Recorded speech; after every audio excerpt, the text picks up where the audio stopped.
اوس نو موږ نور منځونه هم لرو چې وهغو ته سنت مؤکده ویل کیږي او هغه په یو شب روز کې یا 24 ساعته کې 12 رکعات دي. ذکر رسول الله صلی الله علیه و آله وسلم فرمایي کچا پر 12 رکعاتو سنتو همیشه توب وکي الله عز وجل به هغه لره په جنت کې کور ورجوړ کړي چې هغه 12 رکعاته دغه سنت دي چې موږ یې د فرض المنځو سره په تقسیم ادا کوو. او رسول الله صلی الله علیه و آله وسلم هم پر دغه طریقه ادا کول. اول د سحار تر لمانځه د مخه 2 رکعاته ادا کیږي. دوهم د ماپښین تر لمانځه د مخه 4 رکعاته ادا کیږي او د ماپښین تر لمانځه وروسته 2 رکعاته ادا کیږي. دریم د ماښام تر لمانځه وروسته 2 رکعاته ادا کیږي. څلورم د ماخوستن تر لمانځه وروسته 2 رکعاته ادا کیږي چې دغه ټوله 12 رکعاته سوه. او په دغه ټول سنتو کې بیا هغه 2 رکعاته چې د سحار تر لمانځه د مخه کیږي ډیر مؤکد دي او بیا هغه 4 رکعاته مؤکد دي چې د ماپښین تر لمانځه د مخه کیږي. دغه 12 رکعاته سنت دي. د یو مسلمان د پاره دا لازمه ده چې دغه سنت منځونه همیشه ادا کړي. دغه سنت منځو په ادا کولو کې 4 مهمه ګټې او فائدې شته. اول او تر هر څه د مخه د رسول الله صلی الله علیه و آله وسلم متابعت دی چې د هغه علیه الصلاة والسلام متابعت زموږ د دنیا او آخرت د خوشبختی سبب ګرځي. دوهم که په فرض المنځو کې کومه سهو او خطا پیښه شوې وي په دغه سنت لمانځه سره د هغه نقصان جبیره کیږي. دریم د قیامت په ورځ که د یو مسلمان په فرض المنځو کې کمی راسي نو الله جل جلاله په خپل لطف او مرحمت سره دغه سنت او نفل منځونه په هغه فرض المنځو کې ور حسابوي او هغه په پوره کوي. څلورم دغه سنت المنځو په ادا کولو سره الله جل جلاله په جنت کې کور ورکوي. نور نفل منځونه نو ستا خوښه ده. هر څونه زیات نفلونه چې کوي په هغه اندازه ګټه کوي. مګر هو په درو وختو کې المنځ منع دی چې هغه د لمر ختلو سره د لمر لویدلو سره او بل په غرمه کې چې لمر پر سر ولاړ وي. په دغه وختو کې باید نه فرض نه سنت او نه نفل وسی. په دغه وختو کې د جنازې المنځ سجده تلاوت او د طواف واجب هم باید ونسی.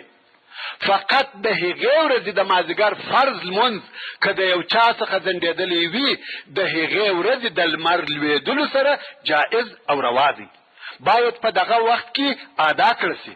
که څه هم وخت د کراهیت دی منع وخت دی خو بیا هم لمونځ د وخت د کراهیت په سبب باید قضا نسی او د الله جل جلاله څخه به د دغه ځنډولو په سبب بخښنه غواړي. اوس به د لمانځه ځینې ضروري مسائل چې په لمانځه کې ډېرې پیښیږي د سوال او جواب پر قسم بیان کړم. پوښتنه: که یو سړی په 3 رکعتیز یا 4 رکعتیز لمانځه کې په اوله ناسته کې خطا وتی، ناسته یې پرېښول او ولاړ سو، بیا ورپه یاد سوه چې ناسته مې نه وکړه، هغه به څه کوي؟ جواب: د دغه سړي حال ته دې وکتل سي. که په داسې حال کې ورپه یاد سوه چې دی د ناستې و حال ته نږدې وو نو دې کښېني، اتحیات یې ووایي او نور لمونځ دې پوره کړي، سجده سهوه دې هم نه کوي، لمونځ یې صحیح دی.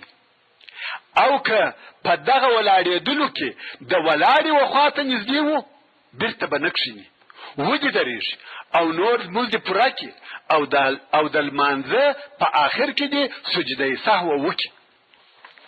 پوښتنه: که د آخري ناستې څخه یو څوک خطا وتی او ولاړ سو، ناسته یې نه وکړه او سیده ولاړ سو او بیا یې ورپه یاد سوه چې دا خو زما آخري رکعات وو، هغه به څه کوي؟ جواب: که یو څوک د 4 رکعتیز لمانځه په آخري رکعات کې نه کښېنستی او 5م رکعات ته ولاړ سو تر څو چې په 5م رکعات کې یې سجده نه وي کړې، بیرته دې کښېني، د اتحیات تر ویلو وروسته دې سجده سهوه وکړي، لمونځ یې پوره او صحیح سو. پوښتنه: که یې په 5م رکعات کې سجده هم وکړه او بیا ورپیا سوه، هغه به څه کوي؟ جواب: هغه فرض لمونځ باطل سو، ځکه ده هغه آخري ناسته چې فرض ده پرېښول او دغه کړي لمونځ نفل وګرځېدی. مګر هو بل 6م رکعات به هم ورسره کوي، ځکه 5 رکعات لمونځ نسته او هغه اول فرض لمونځ به بیرته راوګرځوي. پوښتنه: که یو څوک د 4م رکعات په آخر کې کښېنستی، التحیات یې هم وویل او بیا ولاړ سو، خیال یې دا و چې دا اوله ناسته ده، بیا یې ورپیا سوه چې هغه آخري ناسته وه، هغه به څه کوي؟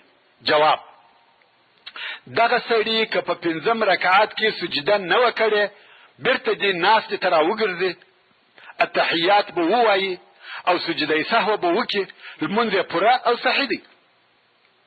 پوښتنه: که یې په 5م رکعات کې سجده هم وکړه او ورپیا سوه، بیا به څه کوي؟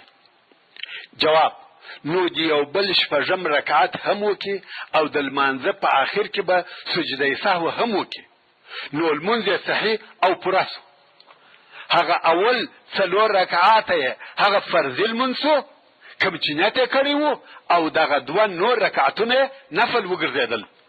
پوښتنه: که یو څوک په لمانځه کې شکمن سو، نه پوهېدی چې ما 3 رکعاته کړي دي که 4، څه به کوي؟ جواب: که دغه شک د اول وار دپاره ورته پېښ سو، په پخوا کې دغه حال نه ورته پېښېدی، دغه سړی به لمونځ د سره راوګرځوي، او که دغه شک ډېر ورته پېښېدی، هغه سړی به په غالبه ګمان عمل کوي، یعنی که د 4 رکعتو پر طرف ګمان ډیر و، 4 دی یې وبولي، او که د 3 رکعتو پر طرف ګمان ډیر و، 3 دی یې وبولي. که یې پر یوه طرف ګمان نو غالبه، نو د پر هغه یقیني طرف لمونځ پسې پوره کړي چې هغه د لږ طرف دی، ځکه دی په شک کې و چې 3 رکعاته یې کړي دي که 4، نو 3 خو یې یقیني دي، په 4م کې په شک کې و، نو د پر هغه لږ طرف لمونځ پسې پوره کړي، او په دواړو حالاتو کې به سجده سهو کوي، که یې بنا پر هغه غالبه ګمان کړی و او که یې پر هغه یقیني طرف کړی و. مګر هو په هر هغه ځای کې چې هغه ځای د ناستې وي، هلته به کښېني. د دغه خبرې د ښه او پوره پوهېدلو دپاره یو مثال پکار دی. هغه داسې: یو سړی په 4 رکعتي ځل لمانځه کې شکمن سو چې دا مې اول رکعت دی که 2م، نو دې پر هغه غالبه ګمان نور لمونځ پسې پوره کړي. که یې ګمان و یوې خواته نو غالبه، بیا دې پر هغه لږ طرف نور لمونځ پسې پوره کړي، یعنی اول رکعت دې یې وبولي او په دغه اول رکعت کې به کښېني، التحیات ووایي، ځکه ممکن دغه یې 2م رکعت وي او په 2م رکعت کې ناسته واجب ده، بیا به ولاړ سي، 2م رکعت به وکړي، دلته به هم کښېني او التحیات به ووایي، ځکه دغه رکعات موږ د 2م رکعت وبلی.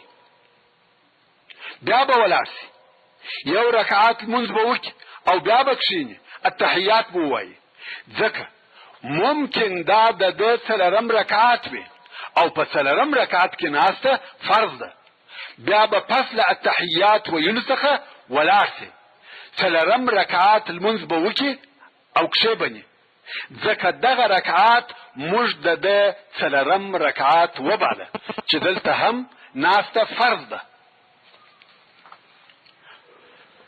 ورون، اوس به هغه شیان سره بیان کو چې په هغو سره لمونځ فاسدیږي. د لمانځه فاسدونکي پر 2 قسمه دي، یا به قولي وي یا فعلي. قولي هغه کارونه دي چې په خوله یا خبرو سره وي، او فعلي هغه کارونه دي چې په عمل سره وي. اوله مسئله: که یو چا په قصد یا سهو یا هیر سره په لمانځه کې خبري یا یوه خبره وکړه، لمونځ یې فاسد دی، بیرته به یې راګرځوي. دوهمه مسئله: که په لمانځه کې د درد او تکلیف په سبب یا اوه یا اوف وویل سي، لمونځ فاسدیږي. دغه رنګه که یو چا د درد یا غم په سبب په لوړ اواز سره وژړل، لمونځ یې فاسد دی. خو هغه ژړا چې د جنت د یاد په سبب یا د دوزخ د بیرې په سبب وي لمونځ نه فاسدوي. درېیمه مسئله، که یو چا بې له عذره وټوخل یا یې غاړې تازه کړې او د دغه ټوخي یا غاړې تازه کولو په واسطه یو حرف ښکاره سو لمونځ یې فاسد دی، مګر هو د عذر په وخت او حالت کې معذور بلل کیږي او لمونځ یې صحیح دی. څلورمه مسئله، که یو چا په لمانځه کې وترچل او وی ویل الحمدلله لمونځ یې نه فاسدېږي، خو دغه کار یا ویل باید ونسي. او که بل چا وترچل او هغه وویل الحمدلله او لمونځ کوونکی په جواب کې وویل یرحمک الله لمونځ یې فاسد دی. پنځمه مسئله، که یو څوک په لمانځه کې د قرآن مجید د رویه څخه قرائت وایي، یعنی قرآن مجید ته ګوري او قرائت وایي لمونځ یې فاسد دی. شپږمه مسئله، که لمونځ کوونکی د لمانځه په مابین کې د یو چا د سلام جواب ورکي، یعنی وعلیکم السلام ورته ووایي لمونځ یې فاسد دی. مقصد دا چې هر هغه خبره چې په هغه سره یې د یو چا جواب مقصد وي یا و یو چا ته خطاب مقصد وي، په هغه خبره سره لمونځ فاسدېږي، که څه هم دغه جواب یا خطاب په قرآني آیات سره وي. مثلا یو چا د غم خبر ووایه یا د یو چا د مرګ خبر یې ووایه او لمونځ کوونکی انا لله و انا الیه راجعون ووایي، یا لمونځ کوونکی د خوشحالۍ خبر واوري او ووایي الحمدلله لمونځ یې فاسد دی. دغه رنګه که یو لمونځ کوونکی بې له خپل امامه څخه و بل چاته فتح ورکړه هم یې لمونځ فاسد دی. اومه مسئله، د قرائت یا تکبیر داسې غلط ویل چې معنا ته تغییر ورکوي او معنا اړوي لمونځ فاسدوي. مثلا په الله اکبر کې د الله حمزه په مد سره ووایي، یعنی الله ووایي لمونځ یې فاسد دی. اوس به هغه افعال یا کارونه بیان سي چې لمونځ فاسدوي. اوله مسئله، که یو چا په لمانځه کې په دواړو لاسو د ګریوانه کورتۍ یا پتلانه غوټه وتړل لمونځ یې فاسد دی. دوهمه مسئله، په لمانځه کې خوړل او چښل که څه هم لږ وي لمونځ فاسدوي، که څه هم په هیره او خطا سره وي، مګر هر هغه شی چې په غاښو کې بند وي که تیر کړه سي پروا نه لري، په دې شرط چې هغه شی به تر یوه نخود لږ او کم وي. که د نخود پر اندازه یا تر هغه زیات وو او لمونځ کوونکی تیر کړي لمونځ په فاسدېږي. درېیمه مسئله، که یو چا خوږ او شیرین شی وخوړي د هغه شي خوند او خوږوالی یې تر اوسه په خوله کې موجود وو او د لمانځه د ادا کولو په وخت کې د ناړو په واسطه هغه خوږوالی نسته تللی پروا نه لري، لمونځ صحیح دی. خاصتا دغه کار د روژې په میاشت کې پیښیږي، ځکه د روژه مات پر وخت خرما وخوري، خرما یا کجور وخوري او بیا لمونځ کوي. څلورمه مسئله، که د لمانځه په مابین کې یوه کوچني د مور تی ورودی او د تی څخه شیدې راووتې د مور لمونځ یې فاسد دی، او که شیدې نه راووتلې لمونځ یې نه فاسدېږي. پنځمه مسئله، که د لمونځ کوونکي پر کتاب، لوحه یا لیک او نوشته نظر ولوېدی، په ژبه سره یې هغه لیک ونه وایه خو په زړه کې د هغه لیک په مقصد او مطلب پوه سو لمونځ یې صحیح دی. او که یې هغه لیک یا نوشته په ژبه سره وویل لمونځ یې فاسد دی.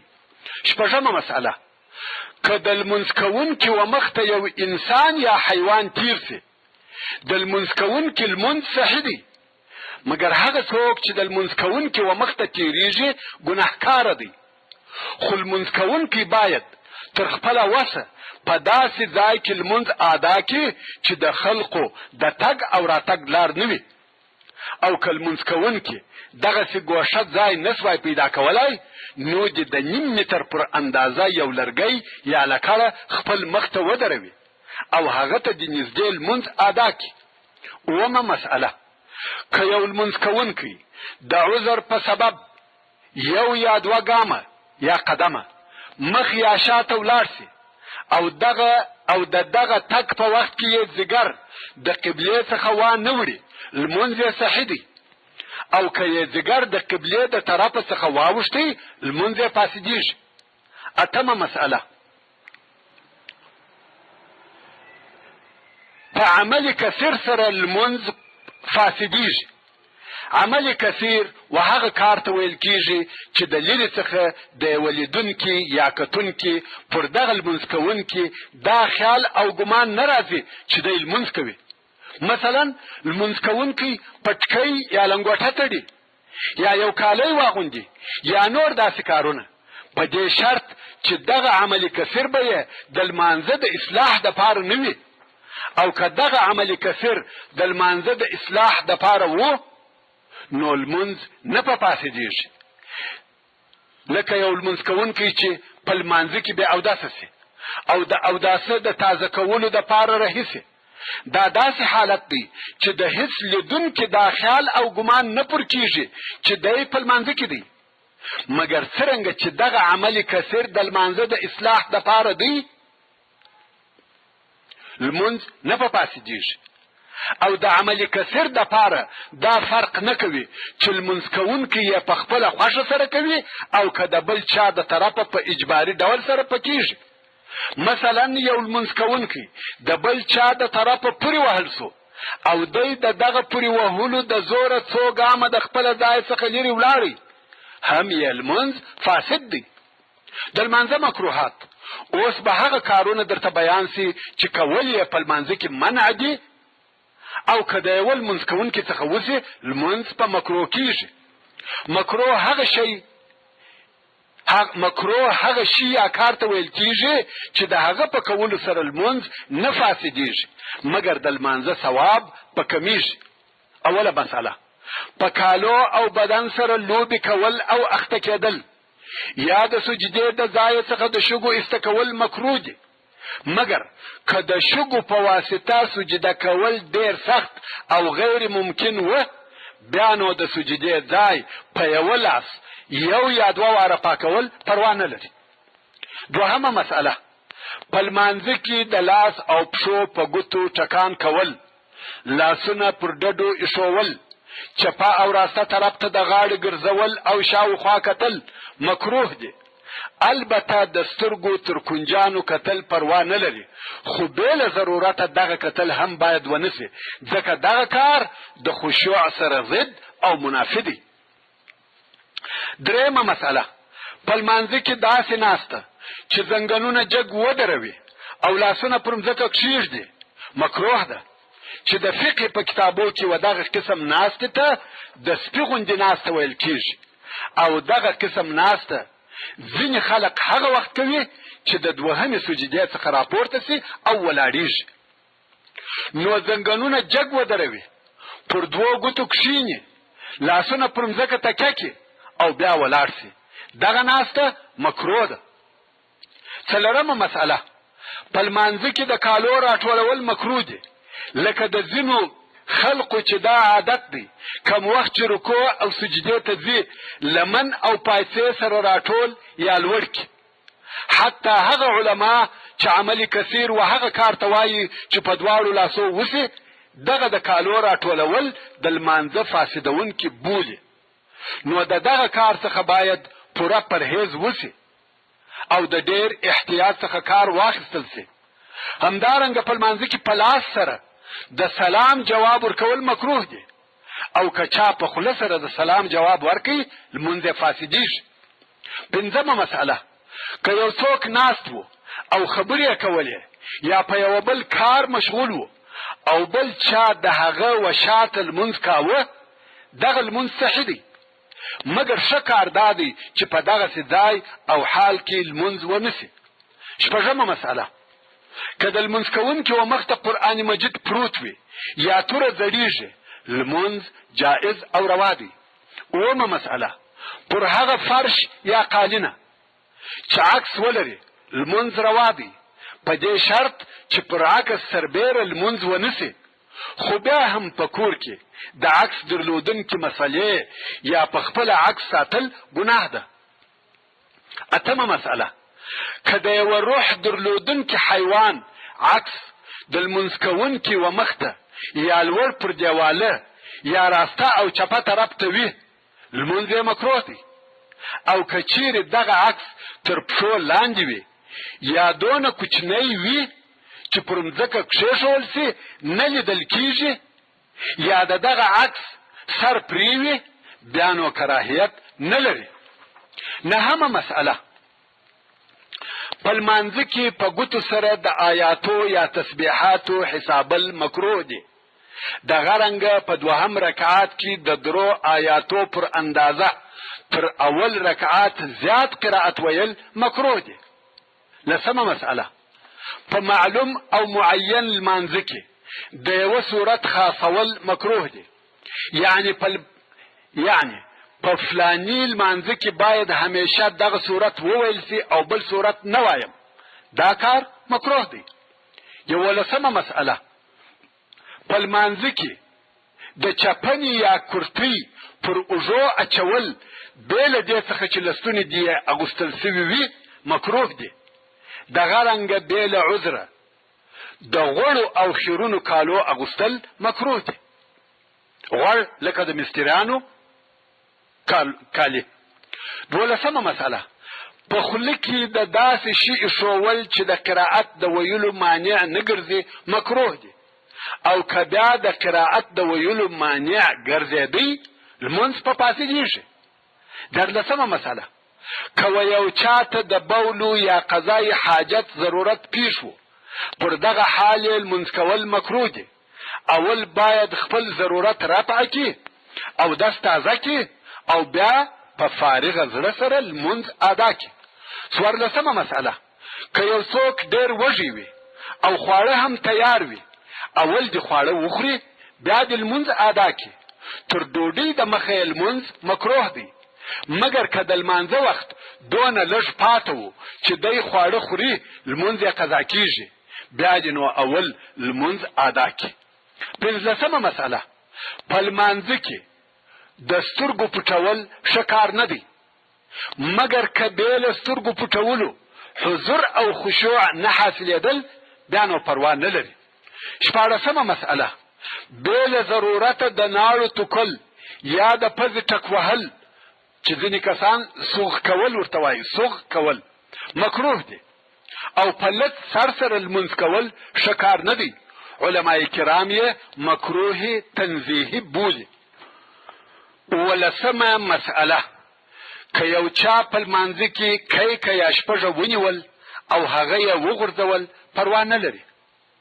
اتلسمه مسئله، په لمانځه کې په فرضي لمانځه کې و یوه شي ته تکیه کول، مثلا د دیواله یا عمود و بغل یا څنګ ته ولاړ دی، په ولاړه یا په ناسته کې و هغه ته تکیه کړې وي، دغه کار مکروه دی.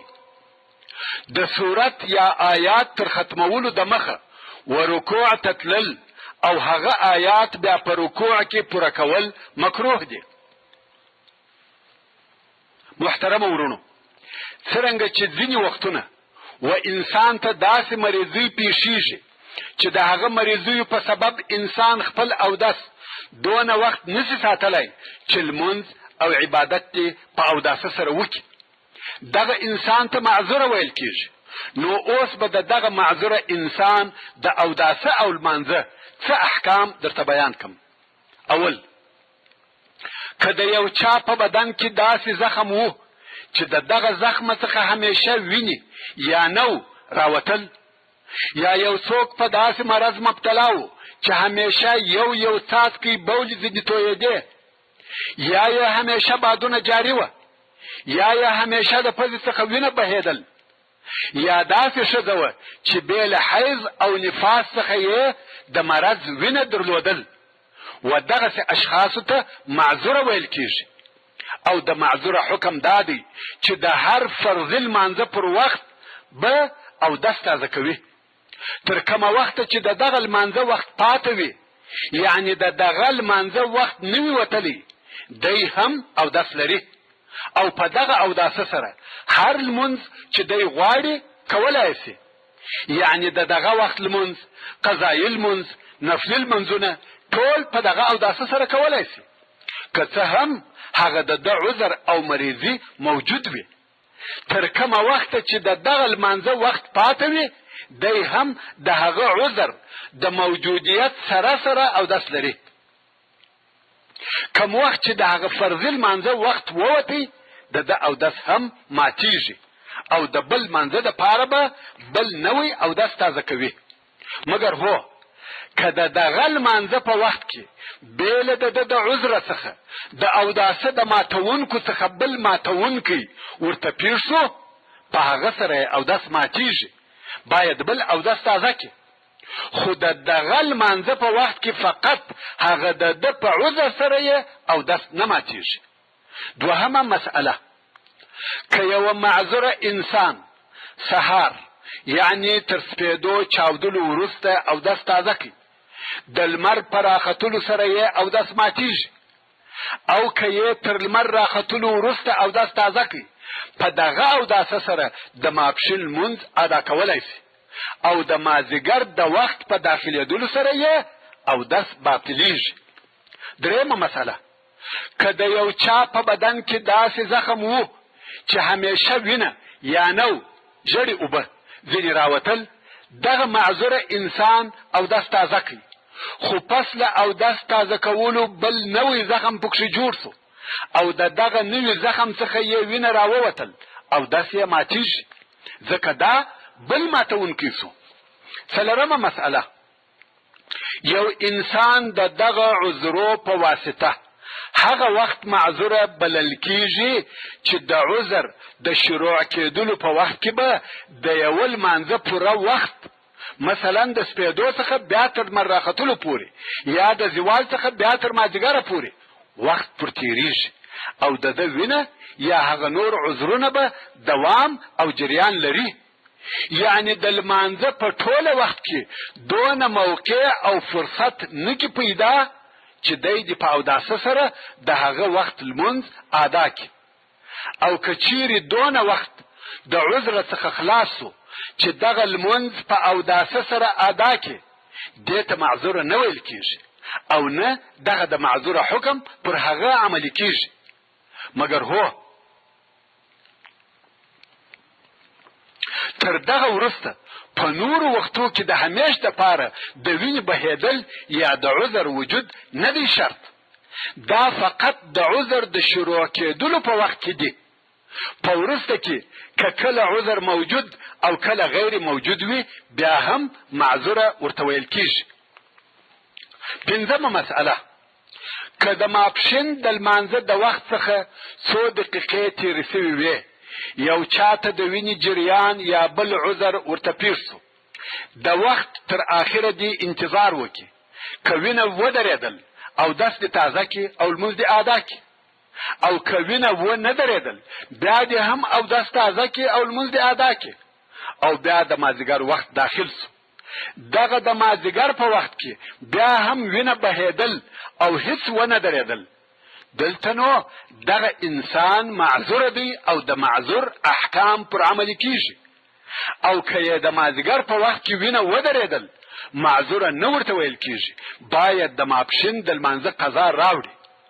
شپږمه مسئله، که د معذور شخص هغه د عذر وینه یا د عذر بولي د پر کالو توی سوه، نو د دغه معذور شخص وګوري.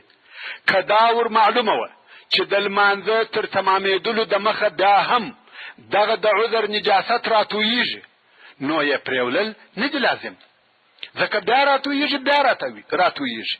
او که یې دا خیال وو چې بیا داسې ژر یا تر هغو نه راتویږي چې زه لمونځ کوم، نو د دغه نجاست پرېولل لازم دي. ورونو، څرنګه چې پتا پای ته ورسېدل نو د نورو مسألو د بیانولو وخت نه دی پاته. خو د لمانځه د نورو مختلفو مسائلو د پوره زده کولو دپاره د فتو هغه سلسله واورئ چې د مسلمانۍ 5 بناوي په نامه سره یادېږي. 6 پتې دي او زما د طرفه ثبت سوي او نشر سوي دي. ان شاء الله تعالی ډېر مسائل به مو په هغه کې زده سي. وصلى الله تعالى على خير خلقه محمد وآله وأصحابه أجمعين. سبحان ربك رب العزة عما يصفون وسلام على المرسلين والحمد لله رب العالمين. والسلام عليكم ورحمة الله وبركاته. اللهم صل على محمد وعلى آل محمد كما صليت على إبراهيم وعلى آل إبراهيم إنك حميد مجيد.